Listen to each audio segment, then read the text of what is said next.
मला वाटतं ती महिलेने जे केलं ते अतिशय योग्य होतं, हे माझं म्हणणं आहे. पक्षाचं नाही, कारण तुम्ही मला विचारलंय. राजसाहेबांना तुम्ही विचारलं ते पक्षाचं म्हणणं असेल, पण माझं म्हणणं आहे त्या महिलेने केलं ते अतिशय योग्य होतं.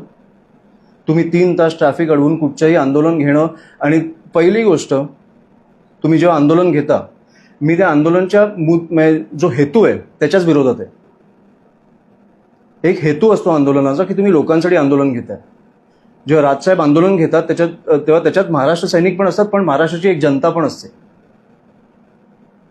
त्याच्यामुळे खूप महत्वाच्या विषयावर आंदोलन घेतलं जातं. हे जे आंदोलन आहे हे त्यांना पचवता नाही आलंय की भाजप हरली आहे, एक पक्ष हरलाय, आणि याच्यात काही मोठी गोष्ट नाही आहे. तुम्ही एक सत्ताधारी पक्ष असतो, एक विरोधक पक्ष असतो. सत्ताधारी ह्यावेळेला हरलं, लोकांना नाही पटलं, त्याच्यामुळे तुम्ही त्या निवडणुका चालू आहेत म्हणून ते जे आंदोलन तुम्ही वेगवेगळ्या राज्यांमध्ये घेताय, ह्या राज्यांमध्ये तुम्ही 3 तास ट्रॅफिक थांबवून ती महिला, मी जे ऐकलंय, तुम्ही आता बोलला की ट्रोल केलं जातं. मला वाटतं की त्या महिलेबद्दल मी जेवढे चांगले रील्स बघितलेत हे 1-2 दिवसात, ते चारित्र्य, तुम्ही जे बोलताय की ट्रोल केलं जातं, हे कोण करतं हे पण आपण बघितलं पाहिजे. त्यांना तिकडे काही बोलता नाही आलं आंदोलनामध्ये भाजपच्या लोकांना, म्हणून ते ट्रोल करताय, कारण त्यांना कळलं की ती महिला बरोबर बोलत होती.